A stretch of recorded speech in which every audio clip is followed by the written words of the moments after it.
So Brandon, you mentioned starting at the grassroots level, and then Marshall, you just mentioned like off the court, building up their like work ethic and stuff. Like, what are some things you guys do and try to instill in your younger athletes that kind of make them the best possible person they can be off the court, and then also just excelling their game as they progress into elementary school, middle school, and ultimately high school and college.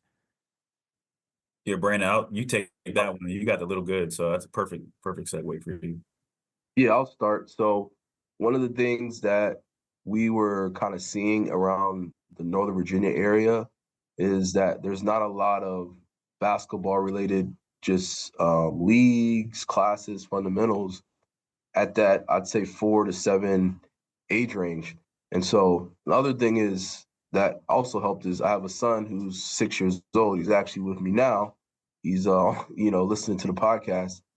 Seeing him and how he loves the game and how he wants to play. We were as a company, building a business. We're like, all right, how can we kind of take that love for the game for this age and kind of bring it to Northern Virginia?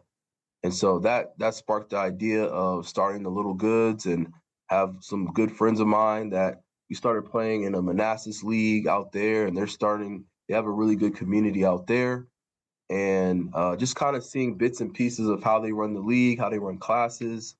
And, we started out with just, my son and a couple kids that I went to school with. My background is I work for Fairfax County, so I run before and after school programs. And so just kind of spreading the word and saying, hey, we're starting classes for this age group, and also reaching out to Facebook groups in like Chantilly, Centerville, around the Northern Virginia area, Herndon, Reston, things of that nature. And so that sparked the Little Goods class. And from there is uh, we've seen a tremendous progression of, we start off with probably like maybe 5 kids to start, and now we went from that in a year span. We have over like 50 to 75 parents who are on emails, and that sparked our first ever Little Goods 3-on-3 league that we just ended a few weeks ago. And just seeing the joy and the love that these kids are are are progressing as far as their level of play, and you can tell they just love the game and the joy that not only that the players have, but also the parents, kind of seeing them and just them always expressing their joy. And just, we get positive emails, positive just feedback of just starting at that grassroots level. So Brandon, can you talk about why we decided to do 3-on-3 for that age versus 5-on-5? I think it'll be good for them to hear that.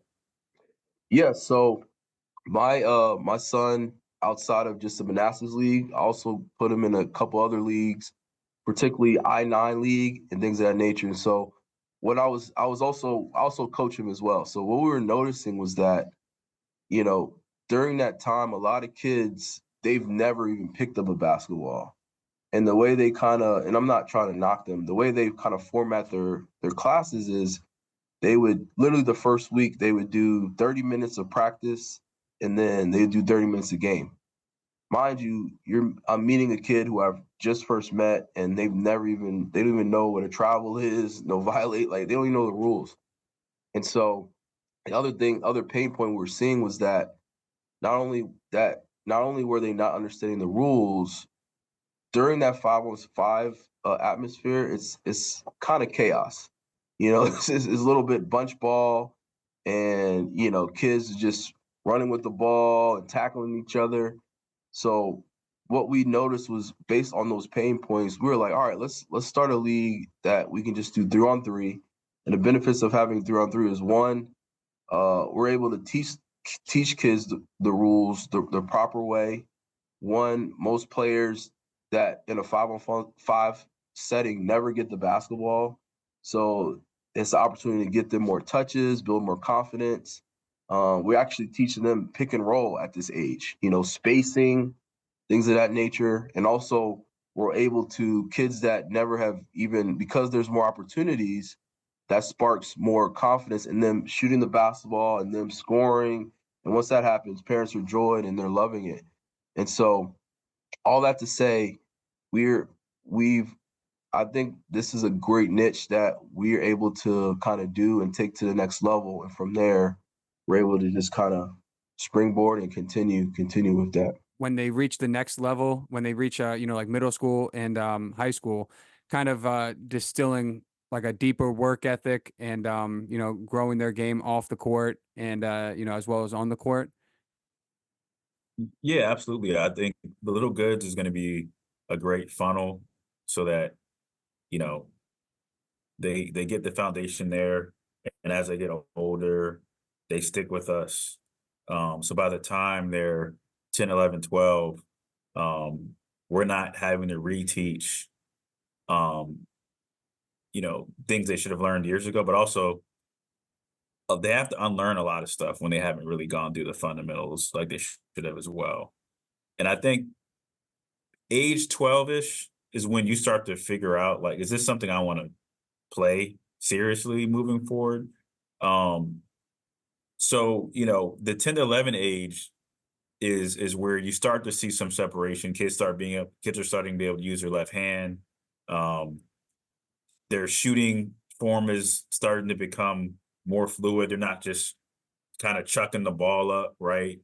And so that's where I think we've had the most success because um, we're able to kind of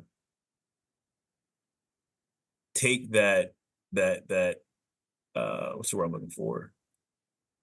We're able to instill some of the foundational things they need at that age while also being able to take them to that next level, right? Um, you know, when it comes to development, you know, it's also an age where they're more mature and be able to, you know, handle instruction. Um, you know, they're 10 to 11, I think is the most coachable age because 12, 13, they start to think they're too cool and think they know it all. But I mean, not every kid, but I like that age group because again, they're kind of old enough for us to be able to be a little bit harder on them, challenge them a little bit more. Usually don't have a ton of beginners. And again, I think they're the most coachable and they're the most hungry to learn because usually at 14 is when kids start to realize like, all right, basketball probably isn't going to work for me. But between 10 to 14, 10 to 13, um, there's still a lot of, you know, opportunity and a lot of time for us to prepare them for high school. So I think that's how I look at it. We're really preparing. I'm looking at a 10, 11-year-old. If you're serious or want to be serious, how can I get you to where you want to be by the time you're trying out for freshman?